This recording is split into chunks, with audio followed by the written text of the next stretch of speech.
Welcome to the Product Bakery podcast. My name is Christian. I'm Alex, and together we present you the ingredients to build the right products.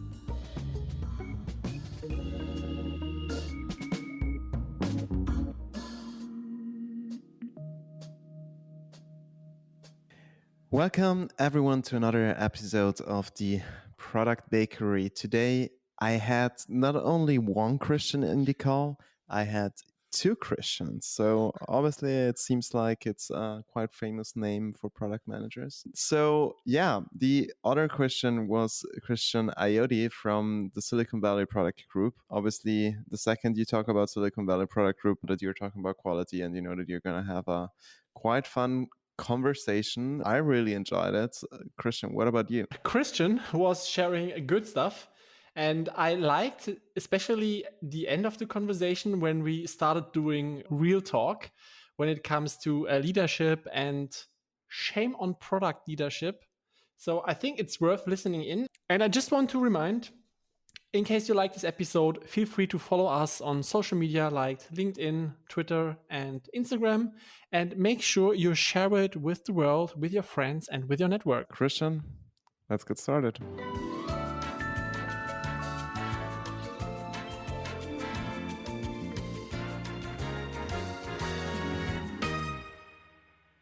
Hi, Alex. Hi, Christian. It's nice to have you in our podcast today. A pleasure being here. Thanks for having me. It feels a little bit weird that I, as Christian, introduce another Christian, but we need to get along with two times Christian today. I mean, tell me about it. I have no idea how I should pick the right Christian afterwards in the conversation. All the good product managers give you the same kind of problem. That's true.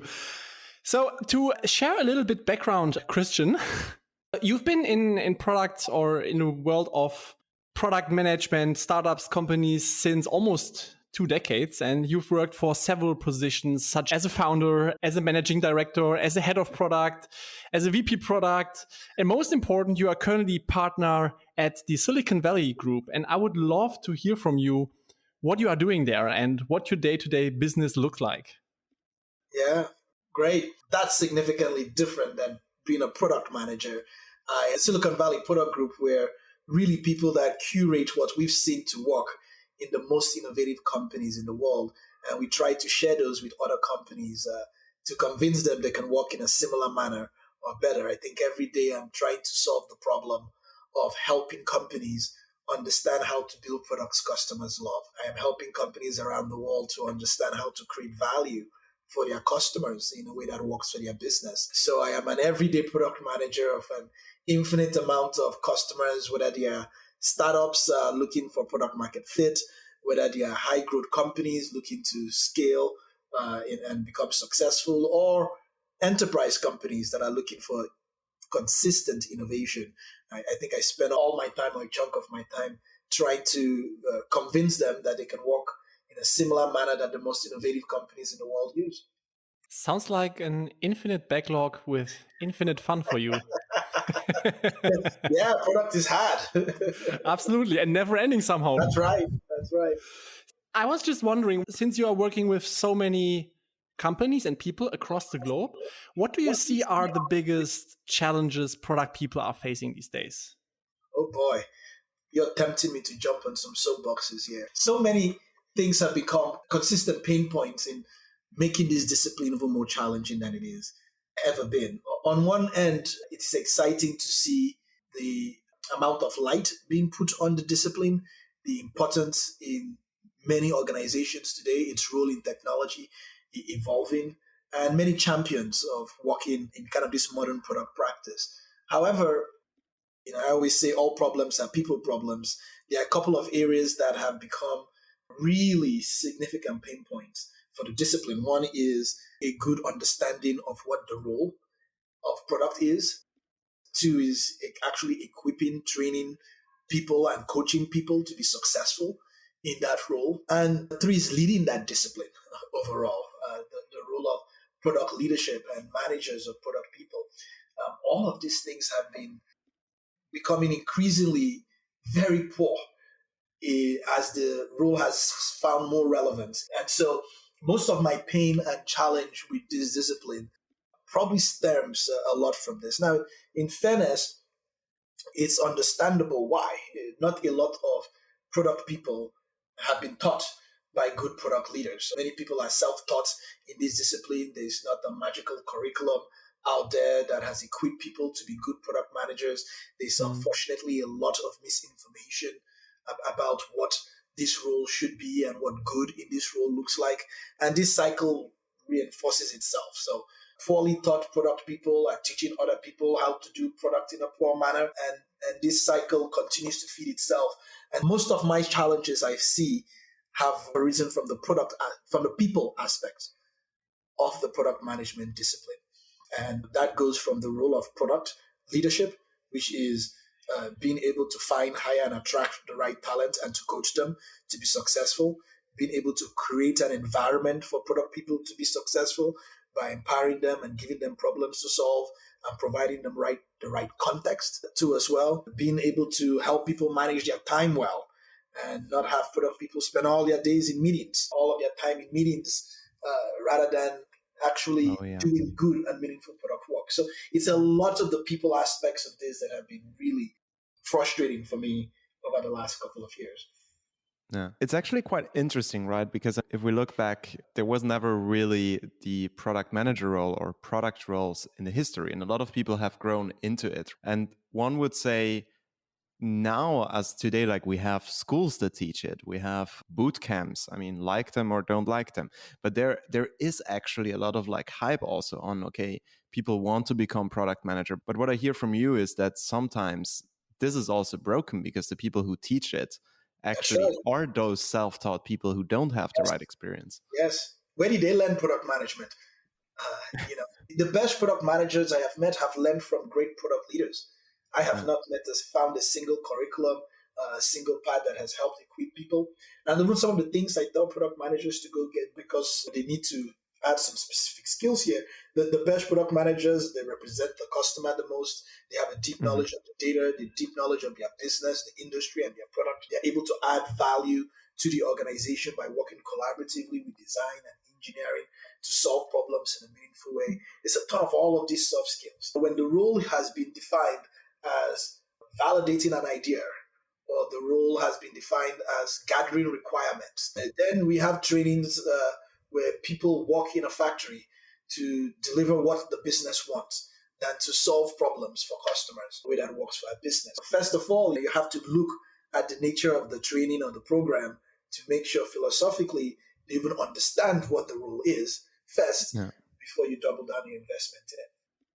You mentioned that there are many people who haven't been taught by great product leaders, plus the fact that it got worse over the years from your observations. So I'm just asking myself, what needs to happen to actually flip it to the other way? Because from my point of view, I see also a lack of understanding or also empowerment on leadership level in companies for product management.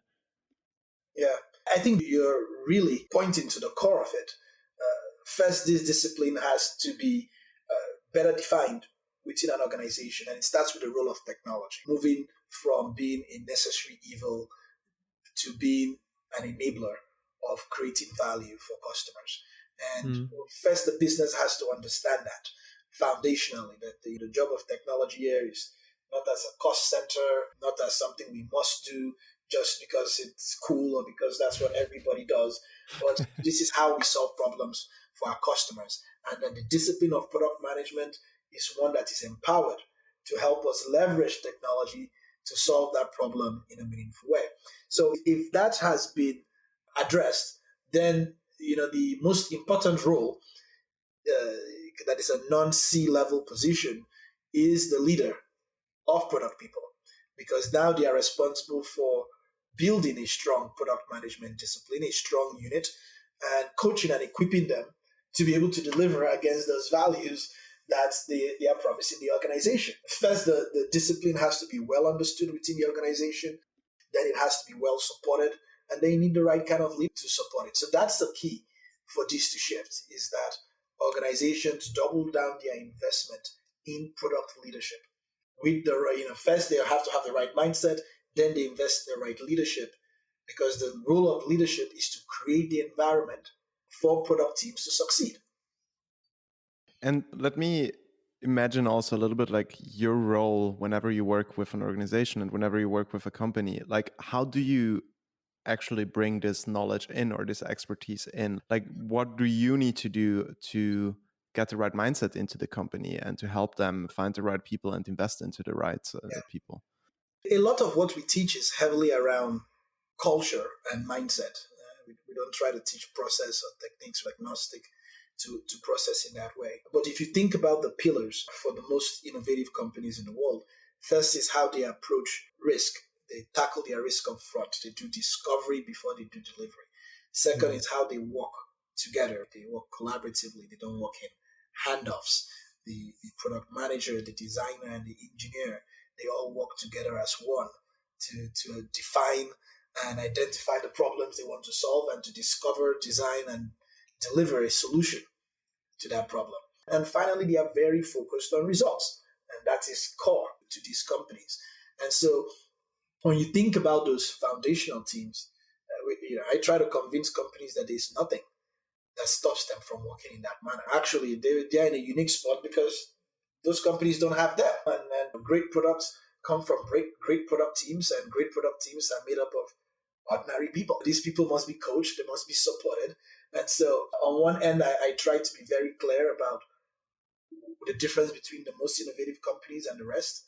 And then I try to walk companies through what they need in their environment to be successful at working in that same manner, or even better.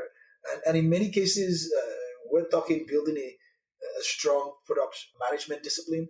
We're talking about coaching teams. We're talking about providing clear context through a vision and a strategy. We're talking about building a culture of learning, a culture of experimentation, working truly collaboratively together, and really being focused on results. I love the sentence discovery before delivery. That's definitely something we have talked already a lot in our podcast.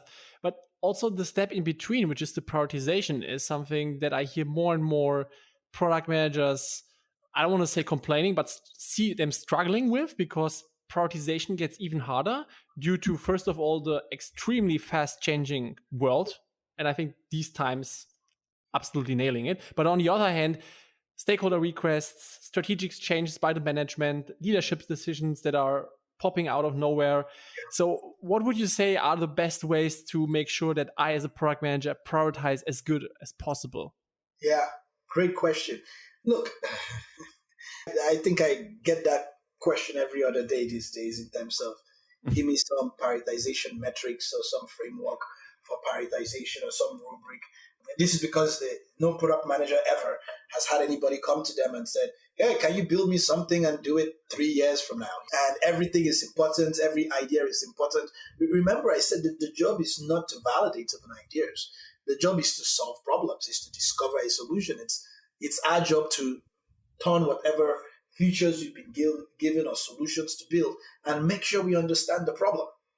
Mm-hmm. Now, the predominance of these requests for a prioritization framework or a prioritization rubric or something, it reflects, again, a poor product leadership, right? Because the reason I don't do prioritization types of things is because my priorities are made clear by my vision, which is articulating the problems I want to solve and for who within a time period. So again, I'm not suggesting all the other problems are not important. I'm saying in the next 5 years, these are the problems I want to solve for these people.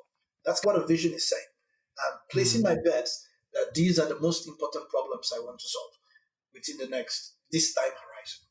Now, the next piece after that is a strategy.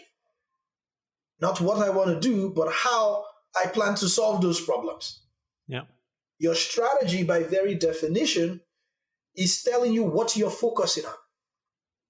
And in turn, it's also telling you what you're not going to do too as well.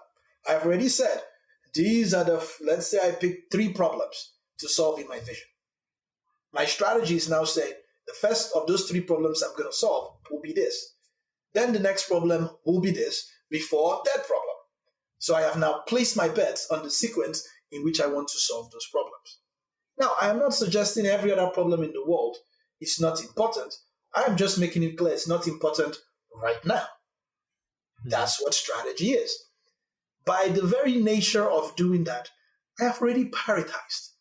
Now, the next thing I have to do is to communicate those strategic priorities to my team. And I might use team objectives or a framework like OKRs or something to do that. So if the problem I've said we want to solve is to improve customer retention, I am handing that problem off to the team. It is now up to the team to discover the best way to solve those problems. You can't prioritize those things because you haven't discovered what is going to solve the problem.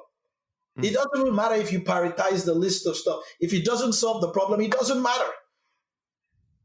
By nature of discovery, we are trying to figure out the best solution to the problems we've been assigned.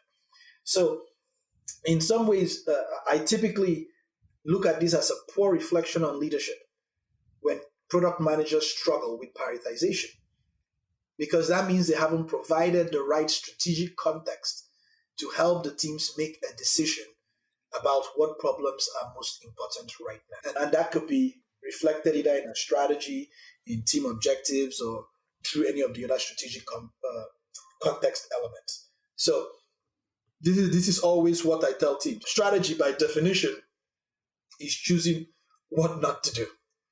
Mm-hmm. That's the core of it.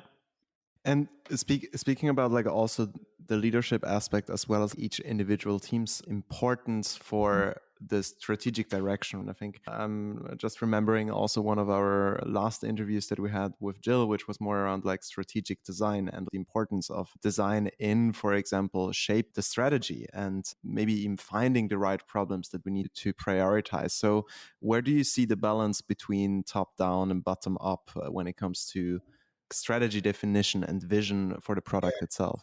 This is a leadership responsibility. Part of it is because there has to be alignment, right? If you're a CEO and you say, this year we've got to grow revenue, how do you know you're going to grow revenue? Well, what do you do? If maybe you go to your head of sales and you say, hey, grow revenue. Sell more. That's right. Sell more. It says, and the head of sales says, I'm going to come up with a sales strategy to grow sales. If you go to your head of product, your head of product has to come up with a product strategy to create more value. So sales is all about capturing value, and product is about value creation. Now, the way that those things cascades down is, as a CEO, if I have a product manager working on growing revenue, then I know where somebody is working on growing revenue.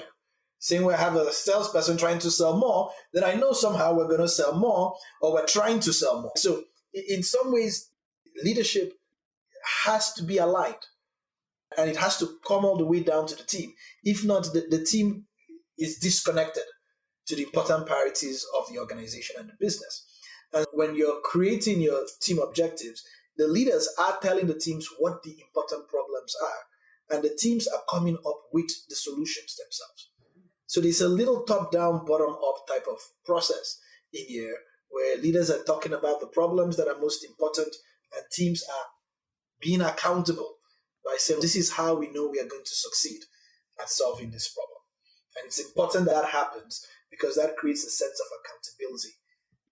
I know many senior product managers who are struggling with the missing vision or the missing strategy that needs to be defined at some point from the leadership level. And there are a lot of smart and brave people who try to do that work and who are wanting to make the step towards leadership team, but as it doesn't always work because leadership teams are busy, or they believe they have to do it, or they even believe they don't need to do it.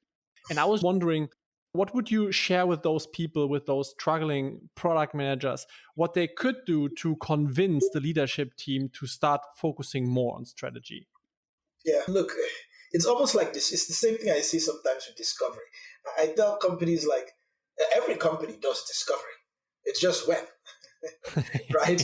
You will eventually discover if your idea sucks. You will eventually discover if it's going to sell. You will eventually discover how much you will make, if you can build it, if people will like it. You're going to discover all of those things. It's almost the same thing with the absence of a plan. in some ways. The real world is a little merciless when it comes to how it approaches how businesses respond. Unfortunately, like I mentioned before, most leaders have never created a business vision or a product vision or a product strategy before. And this is very overwhelming and scary for them, right? It's like, oh, it's my job to create a vision. I don't know where to start. And then they also get pressure from an executive team or a board. And the board is, we need to create a strategy for our company. And if nobody's taking action, and some board member will say, look, I used to work with one of my other companies, and they brought in a big firm, one of those big names, and they came up with an elaborate 10-year vision and strategic plan. So the leaders are like, yeah, let's go outsource it to a big firm. Now, let's create a business plan. That's right. To create a whole elaborate strategy and vision. Now, it makes sense because if you think about it, if it fails and it sucks, you can blame them. You can be like, yeah, it's not my vision. This was created by that company. And if it works, you can be like, I was smart enough to bring in somebody to help us create a strategy. Now, these people have now delegated their responsibility of taking insights and knowledge and understanding of the business and translating it into a strategy to some other third party from the outside to come in and tell them how to solve the problems that they want, or the sequence in which they should tackle the problems that they want. It's a very common pattern. So what I tell product managers is you've got to, find some safe space with your manager and don't shame them. Recognize the fact that many managers have not done this before. And even if they've been in an environment where they have done it, they did it with some third-party group or some outside part. They've never really owned creating a vision and a strategy. And so you want to partner with them to do one, and you want to talk about why. And you want to say, look, we want to be led with context, not by control. The more we have an understanding of where we are, where we're going, what problems we have to solve, the better our solutions will be. And as a leader, we are looking to you to provide that clarity. Why are we here? Where are we going? What problems do we want to prioritize to solve? And how do we plan to do that? And there are many tools and techniques we use for creating this. It is less about, I have the perfect strategy and it is well articulated and it looks pretty on a presentation and stuff. And more that as a product manager, I understand the important problems that we should be solving. Yeah. If you would have shared that tip 5 years ago with me, I would have had less stress, I can tell you. But I like the idea of sitting down in a safe space and trying to convince your boss or your supervisor or your leader to work together on that and emphasizing on the importance. I think that's a big takeaway, definitely. Yeah. Yeah, and it's definitely something that I think is missing a lot. And even a lot of organizations where you would expect that they have like a clear direction, because like on the outside, they seem to have a good product and so on. If you look a little bit like closer or under the hood, sometimes there's just like lack of strategy everywhere. Right. They can write their strategy in reverse, after the fact. Hey, how did you make it through the pandemic? We had no plan, which was a plan. And we just responded to anything that happened in the world. And that's often, and it's perfectly okay for people to know that strategy is often the hardest thing for a company to do. It's going to change. You're going to respond to changes in your marketplace and industry. Absolutely. And company very quickly. And it's a living, breathing type of thing. And so the best product managers understand that they are really helping their leader when they can bring insights and quantitative data and technology insights and all of this to help them, help inform their strategic decisions of that. And I feel like that's like also what it comes down to when we think of how the top down, bottom up kind of collaboration should work, because, and also looking at different maturities of a company. Very early, you might not have a lot of information. So you might have a certain strategy that again will change based on the input that you get from the people on the ground who talk to the customers to see what the feedback is. Maybe your main problem that you prioritized, and now we're prioritizing even like in the strategy and in the vision, but maybe this one goal that you set was like, this is the first problem that we want to solve, isn't the right one, because you figure out it's actually something else that makes people behave or ask for this specific thing. That's the big backlog we talked about at the beginning, right? Maybe even for leaders, I see that they have to deal with the fact that they're working with a big strategy backlog that regularly needs to be adjusted. The product managers, they're having bi-weekly sprints, and they have to update the sprint backlog every 2 weeks. So why not the leader too? Yeah. Well, and that's what's key, or what's missing around this is the reason teams' backlogs are super big and healthy because leaders have not done the work.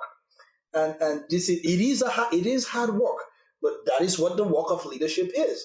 You have to place the bets, right? And that's what strategy is: placing these smart bets, these informed bets. You're saying this is important, and this is not important, and the teams now take those problems and go discover that in the absence of that, everything is important.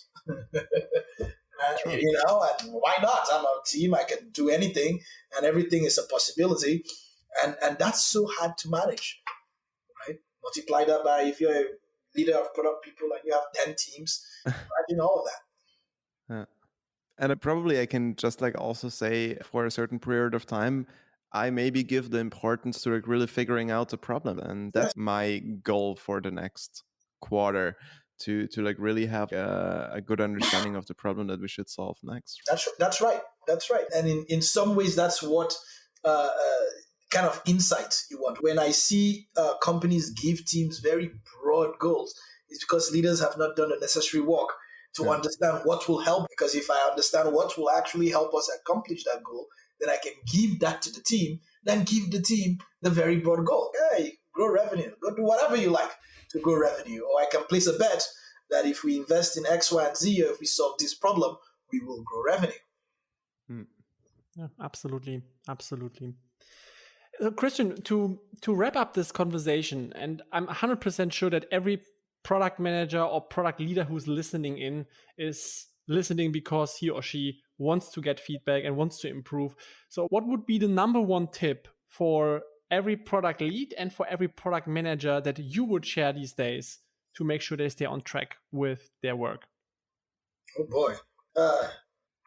Take your time. I am much harder on product leaders and managers and product people than I am on product managers. Then go as hard as you like on product leaders. I'm fine with that.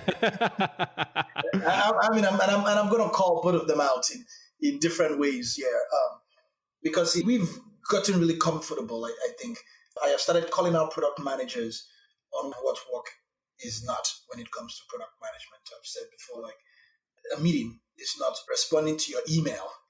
It's not product. Responding to your Slack channel or your Teams channels or all of those things. I know they sound like I'm super busy, and product managers, champions of busyness in some ways. And we are unfortunately drowned in meetings or in email or Slack every single day.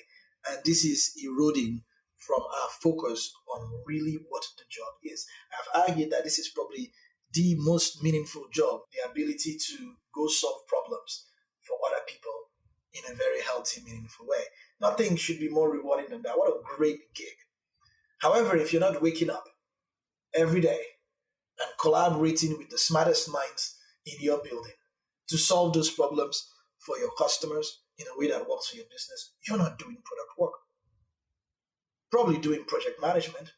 You're probably working 18 hours a week, but not going anywhere, not getting really much done.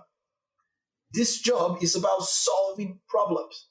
It is exciting to wake up every day with permission to think about what problems your customers might face and leverage your organization's technology, business expertise, and the smartest people in your company to help tackle those problems.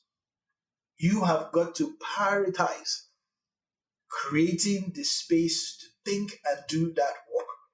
That's my first key for product managers. And I tell them that all the time. Don't fool yourself that you look at your calendar and you had 40 meetings and you responded to 30 emails and you did all of this and you're like, I'm super busy, I'm a successful product manager. You're probably a mediocre project manager. The job is solving problems. So that's the first piece for product managers. For product leadership, shame on us, because we are not creating the environment for these teams to succeed. We're not creating the safe space for them to work truly collaboratively to really do that kind of meaningful work. We are asking for status updates and reports, what features have you delivered, and what have you done, and we're screaming at them and emotionally abusing our teams and all of the stakeholders that they did not make happy, or meetings that they missed, or reports they didn't write. We've lost sight on what we are meant to do, create an environment for these people to succeed.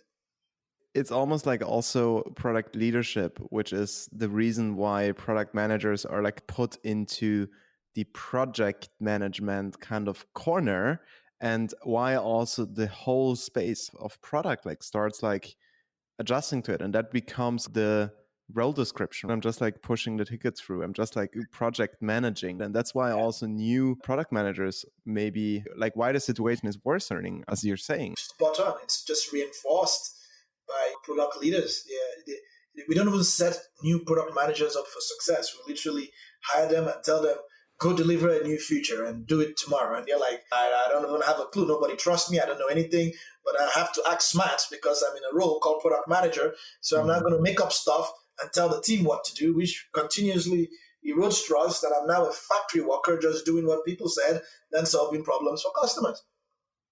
I actually also hope that a lot of like founders and CEOs are listening to this episode and start like questioning also on their product leadership and how their product leadership should work, or maybe even if they themselves give the product leadership enough space to solve problems and to not only execute, right? Because I mean, that's like also where it starts. CEOs are the worst culprits of all of this stuff.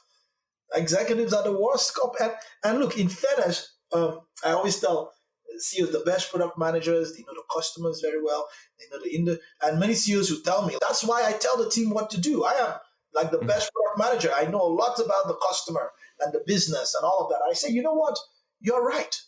You are the best product manager. But if you're doing product management, who is doing CEO? Who is creating an environment for teams, providing clarity about where we're going, supporting the business growth, helping with the business strategy, driving? Exactly. You cannot do both very well. Something is suffering. Yeah. So, yeah.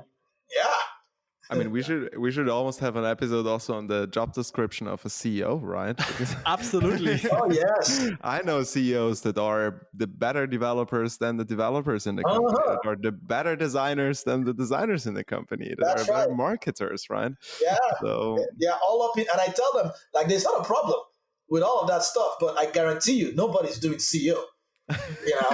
Because there's no way to be the best designer in your company and to be the best CEO. Those two jobs are just by definition not in the same page. Different thinking kind of hats, right? So you're absolutely right. It is so consistently true in many of these organizations. CEOs are just jump in and tell their teams what to do. Go build this, and then they'll disappear.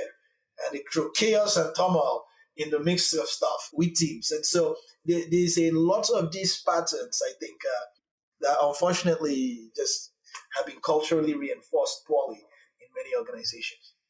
And sometimes actually it might even be true, right? Sometimes maybe the CEO is a great designer and that's why he's there. Maybe he was a great developer and he built a company and that's why he's there. Yes. But then either they start like adjusting to the new role or they hire a new CEO and focus on what they can do best, Absolutely. Right? Because you can't do everything. That's smart wisdom there. If you and it's nothing. I truly have to encourage CEOs all the time. There's nothing wrong with that. There's nothing wrong in saying, you know what, I love doing this product stuff. Yeah. I will become head of product, so I become a part of the design team and stuff like that. And I'm going to hire somebody to do that. Because probably the reason your team is suffering is because they are waiting for leadership from the CEO, everything that is in your head, but no other person does. You also see it in a lot of startups that are successful because the CEO is the best product manager. Which is also a big problem because that's something that I have just noticed. It's nice if the CEO is the best product manager, but the problem is you are growing and you are building a team. And if you are the best one, but the other one are not as good as you, or if you can't teach them to become as good as you, you're failing your leadership role. Yes. You are the best product manager now. There's no CEO. And if you're a good product manager, but not a good product leader, you're not coaching other people to be good as you, you have a stale organization. You're now growing and there's only one good product manager, and that's you. You know? Good luck with that. I think, Christian, that was a great closing. And I think we closed the first time a podcast episode with shame on us, shame on product leadership. But I hope everyone who's listening in today takes away what the gist was behind what Christian was saying, actually. So ask yourself, first of all, if you are doing what you have to do as a product manager by understanding the problems and making sure you're going to solve them, and as leadership to empower the people to do great work. And as a CEO, by being actually the CEO. Yeah. Amen to that. That's right. Christian, it was great to have you here. Or Christians, it was a pleasure to have you both here. Absolutely my pleasure. Thanks for having me. Great conversation. Awesome. Thank you too. And wish you a great day. You too. Bye-bye.